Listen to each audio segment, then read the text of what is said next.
আসসালামু আলাইকুম ওয়া রাহমাতুল্লাহি ওয়া বারাকাতুহু নাহমাদুহু ওয়া নুসাল্লি আলা রাসূলিহিল কারীম আম্মা বা'দ। সম্মানিত দর্শকবৃন্দ, আজকে আমরা আবারও আলোচনা করব যে সকল কারণে শুধু রোজার কাজা করতে হয় কিন্তু কাফফারা ওয়াজিব হয় না। সর্বপ্রথম আমরা জানব জোরপূর্বক কাউকে পানাহার করালে রোজা ভাঙবে কিনা। কাউকে আঘাত করার, হত্যা করার বা অন্য কোনো ভয় দেখিয়ে জোরপূর্বক পানাহার করালে তার রোজা ভেঙে যাবে। এতে শুধু কাজা ওয়াজিব হবে, কাফফারা ওয়াজিব হবে না। পায়খানার রাস্তায় ডুস ব্যবহার করলে রোজা ভাঙবে কিনা? হ্যাঁ, পায়খানার রাস্তায় ডুস ব্যবহার করলে রোজা ভেঙে যাবে। এতে শুধু কাজা ওয়াজিব হবে কিন্তু কাফফারা ওয়াজিব হবে না। মহিলাদের যৌনি পথে ওষুধ ব্যবহার করলে রোজা ভাঙবে কিনা? হ্যাঁ, মহিলাদের যৌনি পথের ভেতরে কোনো ওষুধ ব্যবহার করলে রোজা ভেঙে যাবে। এতে শুধু কাজা ওয়াজিব হবে কিন্তু কাফফারা ওয়াজিব হবে না। ইফতারের পর জানতে পারলো যে সূর্য ডোবেনি, তাহলে রোজার হুকুম কি? সূর্য ডুবে গেছে ধারণা করে ইফতার করার পর যদি জানা যায় সূর্য ডোবেনি, তাহলে রোজা ভেঙে যাবে। এতে শুধু কাজা ওয়াজিব হবে, কাফফারা ওয়াজিব হবে না। সূর্য ডুবে গেছে নিশ্চিত জেনে ইফতার করা উচিত। সূর্যোদয় হওয়ার পর রোজা ভেঙে গেছে ধারণা করে কোনো ব্যক্তি যদি পানাহার করে তাহলে তার রোজার হুকুম কি?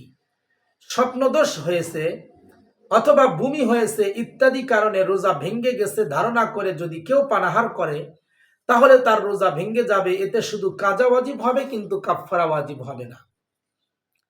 রোজা অবস্থায় নাকে তৈল বা ঔষধ ব্যবহার করার হুকুম কি? নাকের ভেতরে তৈল বা ঔষধ ব্যবহার করলে রোজা ভেঙে যাবে। এতে শুধু কাজা ওয়াজিব হবে, কাফফারা ওয়াজিব হবে না। এজন্য রোজা অবস্থায় তৈল, ঔষধ ইত্যাদি নাকে ব্যবহার করা যাবে না।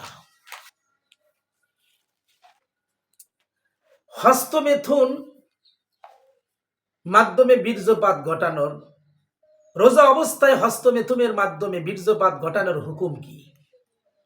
হস্তমেথুনের মাধ্যমে বীর্যপাত ঘটানো মারাত্মক গুনাহ। কেউ এইরূপ করে থাকলে দ্রুত তওবা করবে। রোজা অবস্থায় এইরূপ করলে রোজা ভেঙে যাবে। এতে শুধু কাজা ওয়াজিব হবে, কাফফারা ওয়াজিব হবে না। রোজা অবস্থায় নাক থেকে রক্ত বের হলে রোজার হুকুম কি? রোজা অবস্থায় নাক থেকে রক্ত বের হয়ে যদি পেটে চলে যায় তাহলে রোজা ভেঙে যাবে। এতে শুধু কাজা ওয়াজিব হবে, কাফফারা ওয়াজিব হবে না। আর যদি নাক থেকে রক্ত বের হয়ে পেটে না গিয়ে বাইরে বের হয়ে আসে তাহলে রোজা ভাঙবে না। রোজা অবস্থায় নাকের ভিতর পানি প্রবেশ করলে রোজার হুকুম কি? রোজা অবস্থায় নাকের ভিতর যদি পানি প্রবেশ করে পেটে চলে যায় তাহলে তার রোজা ভেঙে যাবে। এতে শুধু কাজা ওয়াজিব হবে কিন্তু কাফফারা ওয়াজিব হবে না। ঘুমন্ত অবস্থায় কোনো কিছু পানাহার করলে রোজা ভাঙবে কিনা? ঘুমন্ত অবস্থায় কোনো কিছু পানাহার করলে রোজা ভেঙে যাবে। এতে শুধু কাজা ওয়াজিব হবে, কাফফারা ওয়াজিব হবে না। রোজা অবস্থায় মহিলাদের হায়েজ আরম্ভ হলে অর্থাৎ মাসিক আরম্ভ হলে রোজার হুকুম কি? রোজা অবস্থায় মহিলাদের মাসিক ঋতুস্রাব শুরু হয়ে গেলে রোজা ভেঙে যাবে। পরে তা কাজা করে নিবে, কাফফারা দিতে হবে না। সেহরির সময় বাকি আছে মনে করে কেউ যদি খানা খায় আর পরে যদি জানতে পারে যে সেহরির সময় বাকি ছিল না তাহলে রোজার হুকুম কি?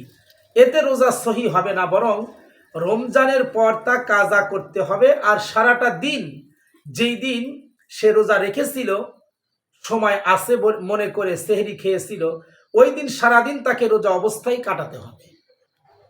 আর পরবর্তীতে রমজানের পর তাকে এই রোজার কাজা আদায় করতে হবে। পায়খানার রাস্তা দিয়ে কোনো কিছু প্রবেশ করলে রোজা ভাঙবে কিনা? পায়খানার রাস্তা দিয়ে ওষুধ বা পানি প্রবেশ করলে রোজা ভেঙে যাবে। এতে শুধু কাজা ওয়াজিব হবে, কাফফারা ওয়াজিব হবে না। মাটি খাওয়ার কারণে রোজা ভাঙবে কিনা? মাটি খাওয়ার কারণে রোজা ভেঙে যাবে। এতে শুধু কাজা করতে হবে, কিন্তু যদি মাটি খাওয়া তার অভ্যাস হয় তাহলে কাজা ও কাফফারা উভয়টি ওয়াজিব হবে। রঙিন কোনো জিনিস মুখে দিয়ে নিয়ে চিবানোর হুকুম কি? রোজা অবস্থায় রঙিন জিনিস চিবানোর কারণে যদি তার রং থুতুর মাঝে চলে আসে এবং তা গিলে ফেলে তাহলে রোজা নষ্ট হয়ে যাবে। এতে শুধু কাজা ওয়াজিব হবে, কাফফারা ওয়াজিব হবে না। রোজা অবস্থায় দাঁত পড়ে গেলে ওষুধ লাগানো যাবে কিনা? ব্যথা ইত্যাদির কারণে অনেক প্রয়োজন মনে হলে রোজা অবস্থায় ওষুধ লাগানো যাবে, কিন্তু প্রয়োজন ছাড়া ওষুধ লাগানো মাকরুহ হবে। স্ত্রীকে চুম্বন করার কারণে বীর্যপাত হলে রোজা ভাঙবে কিনা?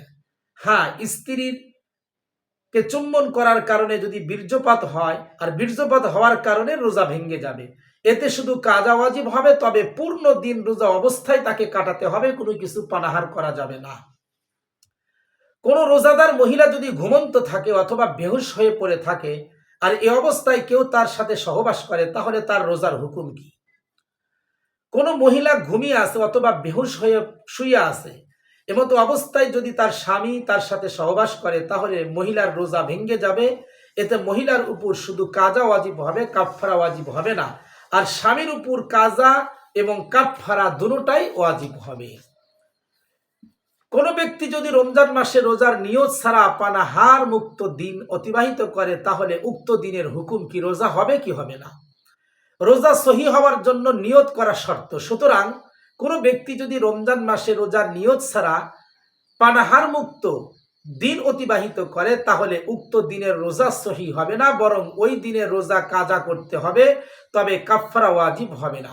সম্মানিত দর্শকবিন্দু, এ পর্যন্ত আমরা যে যে কারণে রমজানের রোজা কাজা করতে হয় কিন্তু কাফফারা করতে হয় না, এই বিষয়ে জরুরি কিছু মাসলা মাসাইলে আলোচনা করলাম। আগামী পর্বে ইনশাল্লাহ আমরা যেই সমস্ত জিনিস নিয়ে, যে সমস্ত কাজ করলে রোজা কাজা এবং কাফফারা দুটোটাই ওয়াজিব হয়, এই বিষয়গুলো নিয়ে আলোচনা করব ইনশাআল্লাহ। আমাদের সাথে থাকার জন্য ধন্যবাদ। আসসালামু আলাইকুম ওয়া রাহমাতুল্লাহি ওয়া বারাকাতুহু।